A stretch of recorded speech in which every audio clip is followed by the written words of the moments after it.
And welcome back, ladies and gentlemen, to another episode of Grade A Power Plays. Hey, it is your boy, Grade A Fantasy. Hope you are having a lovely day. One more day to the weekend. This will most likely be the last time you hear from me today because after today, I'll be focusing on NASCAR, and I definitely want to play tomorrow's 3-game slate. So let's get right into it. Last night, we had to wait for a lot of changes and substitutions because there was a lot of I think Eli Toven and somebody else were ruled out, so we had to wait for some line combinations. I definitely wanted to do some of the Seattle side. As you can see, I got Dunn for plus 683, Vince Dunn plus a point, so basically a point ladder.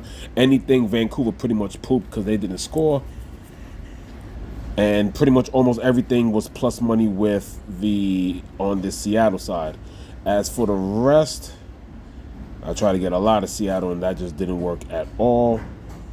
Sam Reinhart power play helped out. You know, once you get a couple power plays and you get a group, you're pretty much up because of the way the odds are normally. Even though they're bad power play odds, odds are still odds. And then you got Sam Skavich here. Didn't really hear anything else but Sam Skavich's point, Nylander and Tavares. So it was a decent day. But definitely having the blow up of Seattle definitely helped save the end of the day. Or the end of the night. Let's go into what we like today and what we like so far.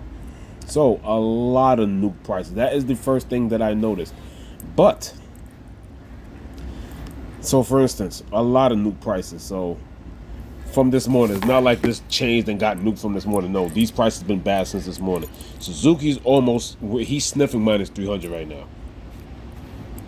And that's for a point. So you got Caulfield. So there's not really no value. Like all three of these guys together as I'm doing this video right now, or it will be uploaded. All three of them is plus 155.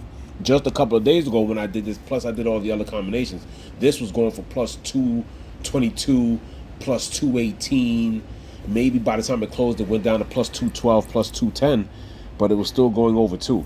So against a bad Boston team, once again, second in penalty minutes, 3 straight games.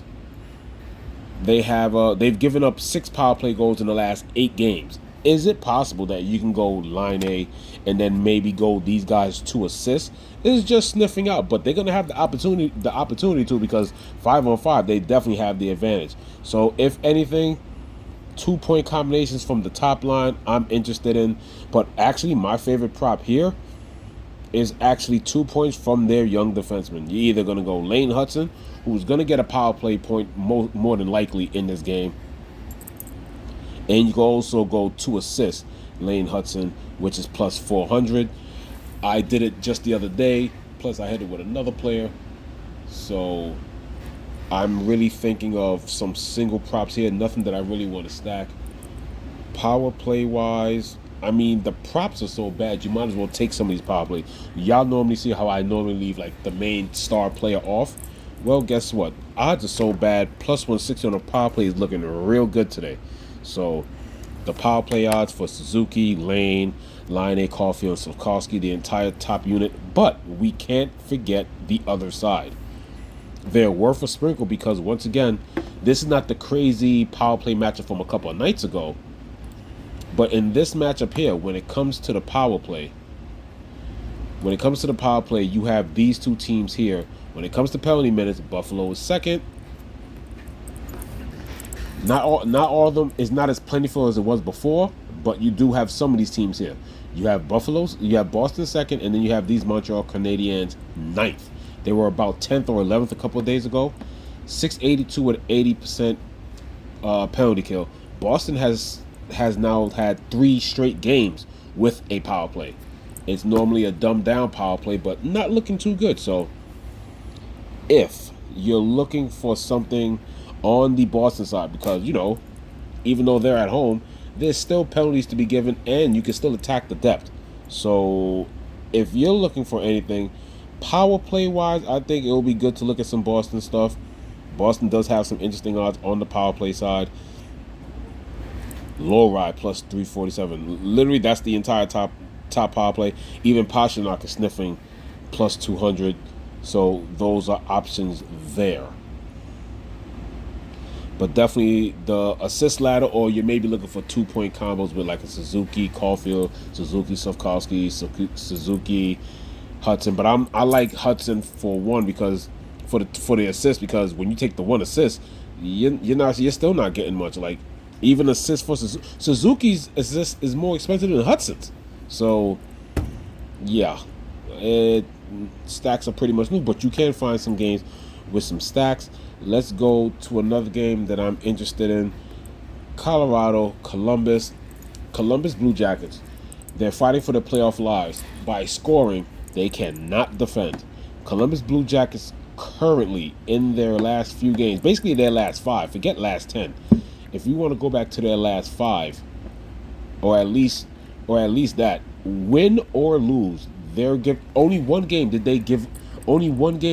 have they given up, less than, 2 games since what? Let's go back 10 games. 10 games should be about March 11th or 12th, and only twice have they given up only 2 or less. Every other game, whether they win or lose, the opposing team is gaining 3 goals or more. And then obviously ever since the losing streak in mid-March, constant giving up 5, 4s. Sometimes when they try to get into shutouts, they just get overpowered and end up losing 6-3. Sometimes they get into shootouts, end up winning 7-6, 4-3, 8-4 to Nashville. But this time it's against Colorado. They're at home. Colorado on the road does have the tendency to not show up, but it's almost impossible to not show up against a defense this porous. So obviously you can see right there, these points look even worse. Now, this team has not, every now and then they do like to juggle the lines. This is another possible combination of either taking the power play,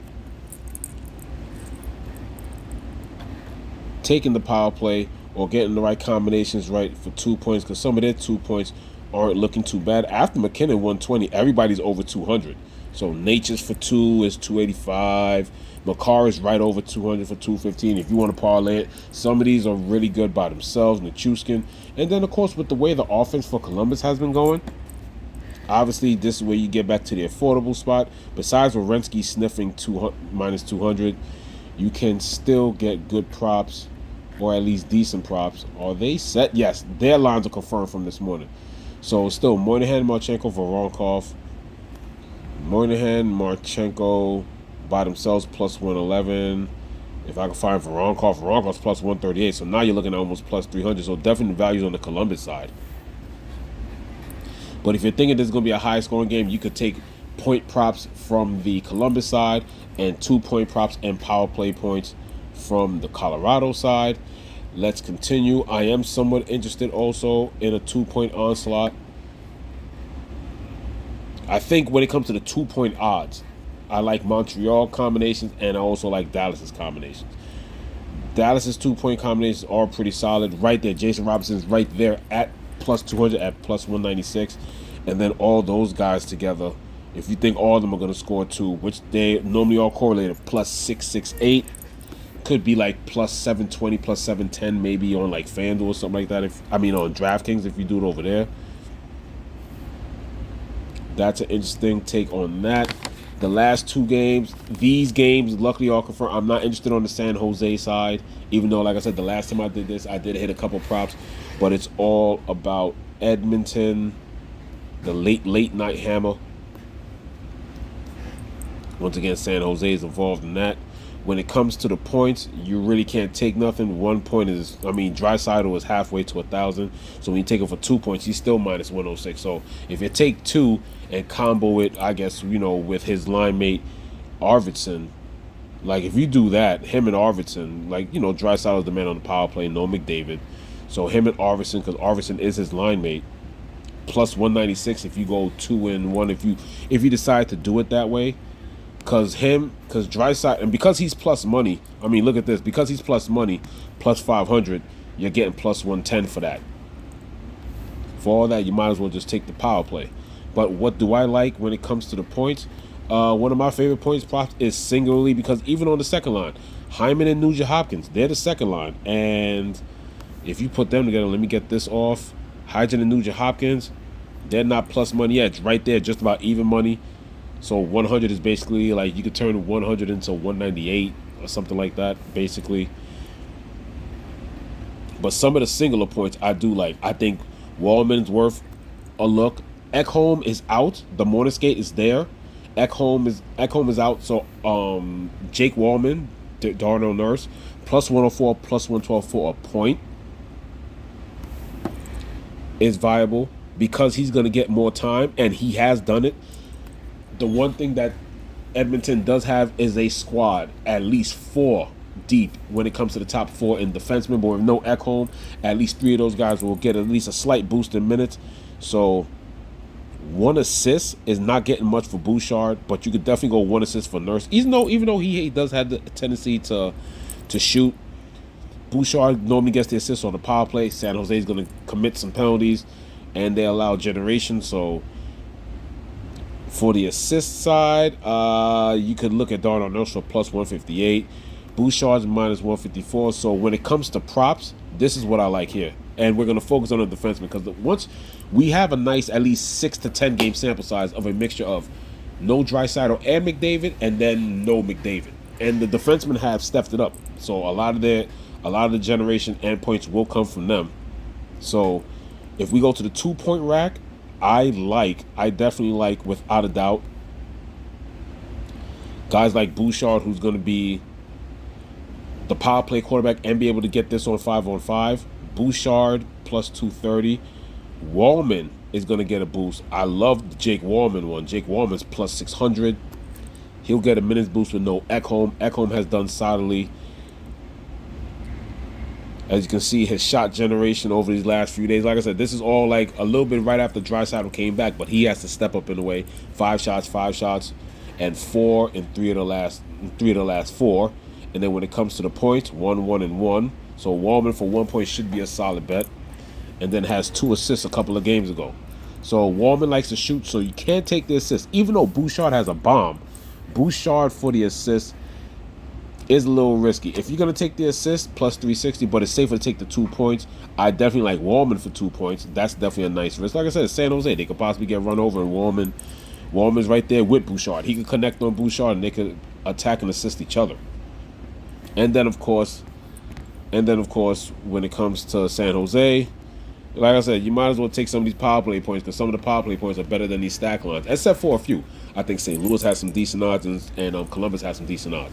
But plus 110, then it goes to plus 150. Nugent Hopkins. Literally, you're hoping if you take these power plays that Jeff Skinner gets the power play point because he's 370. But like I said, all that loops together and correlates. So we'll see how that goes. And then back to a nice little old school strategy of ours. Before we talk about the good old Anaheim shot funnel, which the last time, well, let's go to the shots first. Let's just talk about it right away because they're all valuable combos I like to talk to about in this game. So, the 2 defensemen, they're back on the board. Rasmus is 1.5 minus 160. To get him at 3, because I already checked, they're not going to have him at 4. They only have a certain amount of people. Mackenzie Weegar's there at 4. So just to get him at 3, so you have no choice but to do a little mini ladder. Just call it a ladder because it's on FanDuel. He only has 2. If you think Rasmus is going to get 3, it's plus 198 still. It hasn't changed. In the 2 games, he has 3 shots, 2 misses. This is the 3rd and final game of the season, if I'm not mistaken. But in 2 games before, Rasmus Anderson does have 3 shots, 2 misses. Second game, 2 shots, 1 miss. So definitely highly favored to get the top one. Maybe you want to put a little extra juice on the 1.5 and then put 5 on the plus 198.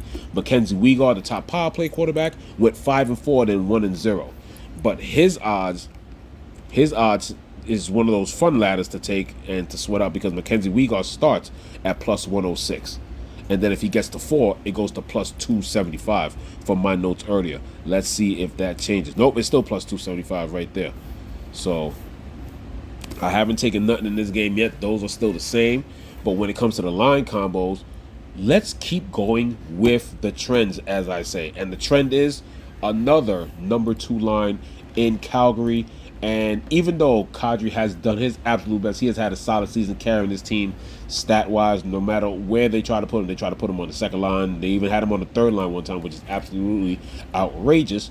with confirmed lines, Kadri is just going to do what he got to do. He has 7 goals, 3 assists, and 37 shots his last 10. But when it comes to correlated success, and obviously they're at home, so the backlink Coleman Farabee line will be playing defensively. The best offense is absolutely coming from the Morgan Frost line, and Anaheim's not that great defensively. So Morgan Frost is going to see most likely either the McTavish line. When you're the second line, you're most likely going to see either the McTavish line or the Leo Carlson line. And Morgan Frost, Jonathan Huberdeau, and Coronado have been playing well. If you do decide to mix all of them together, Frost, Coronado, Huberdeau, all of them together plus 245. You know me, if I decide to do it, I'll mix it up a bit. Plus, if I'm not mistaken, I think you get 2, and it's a good power play spot both ways. I think it's Coronado and Huberdeau in the power play. No, the entire line is, that makes it even more interesting. The entire line is fully correlated. And then, of course, you have a one-off Kadri and then Mackenzie Weegar. So, and then other props in this game, too, that I also liked is, definitely. It's a defenseman kind of day if you're really getting spicy with it. Mackenzie Weegar for an assist, running that top power play. It hasn't changed since I take my notes this morning. We're still at plus 120 for that. And we'll go back into that game because, like I said, in that particular game, you have the top, what is it? You have Calgary, who's now out of the top 4 or 3. They're now 5th. And then you have Anaheim, who just dropped out of the top 10, who's now 11th. Both horrible penalty kills, 75.1 to 73.6. So these power plays are definitely optional. I don't think the odds are too crazy, so these power plays should be good. Yes, they're probably the best power play odds probably on the slate because they're the most, because one, they're profitable, and 2, it's most likely that these power plays can go off because both power plays are decent to below average, but they're both going against bad penalty kills. So it starts off at Kadri plus 240. We all know how it's been trending with Strome, Vetrano, and Terry cooling off. You're going to want to favor, and it was the same thing like the last game, you're going to want to favor the second power play unit. The second power play unit is the one that has the McTavish line with Leo Carlson and Lancome. That's the better line right now. So it's Kadri, Weegar, Huberdeau, Frost, Coronado, and then you would want McTavish, Lancome, and Carlson at 370 with Strome plus 500. So that's just a notice. It's kind of like what Dallas was going through. The beginning of the season, probably for the first couple of months, it was the Dallas second power play that had Duchesne, Marchment. Those guys were producing better than, Heiskanen in the top line.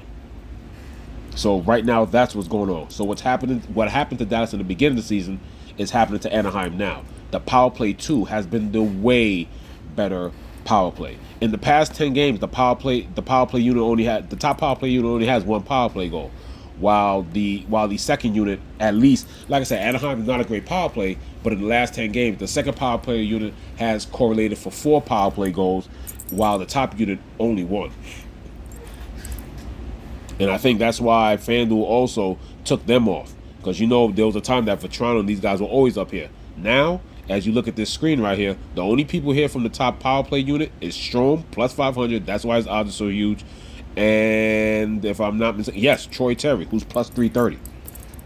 The rest of the power play correlation is on the Calgary side. So the power play odds on that is definitely juicy. I'll be definitely looking to take some of that. So for the Calgary game, definitely we'll be looking at the power play and look at some line combinations here. That's definitely a good game. And I'm going to end on with this new little segment. I understand I put like props, bets, picks, and parlays. You want to have a fun parlay today? Check this out. This is what I have here on the open side. And I think I want to do a little something different with Mackenzie Weegar. Check this out. Now, Lane Hudson, it's a little different because Lane Hudson's mostly an assist guy. So if you want, I think a fun parlay. Now, because of their odds, we can't really get good odds here. I did 2 points for the hell of it. Lane Hudson and Evan Bouchard. If you do them for 2 points, plus 1362. If the power play combination happens, and you know what happens when they generate, sometimes even when they don't generate and get our shot on goal prop, if they don't get our shot on goal prop, guess what? They generated for a point or an assist because they're getting that puck to the goalie and causing some traffic if they can't control the rebound. So with this right here, I understand. So I think it's a little bit more odd because it's plus 1600. Plus I did Lane Hudson 2 assists. But like I said, let's just do 2 points. If you do 2 points here, plus you got a guy like Rasmus Anderson, that's also part of this. But right now we're gonna go with top scoring. You know, we're gonna favor Uyghur on this one. We're gonna favor Uyghur. Yes, definitely will favor Uyghur. 6 assists, 23 shots, 31 blocks, 2 power play goals, 1 power play goal for Anderson. He has 3 goals though with 4 assists. So either way. So let's say you do this. I like this. This is my favorite parlay of the day. 2 points, Lane Hudson, Bouchard. Because 1 point really ain't going to get you none. I think 1 point each on Lane Hudson and Bouchard barely gets you to what Evan Bouchard has there for 2 points in odds. So let's reuse the selections. And let's go back to that Calgary game. And if we put a point on Mackenzie Weegar or an assist, let's see what happens with this. I mean, minus 120. Get you to 254, and it's a doable parlay. Both of these teams have the ability.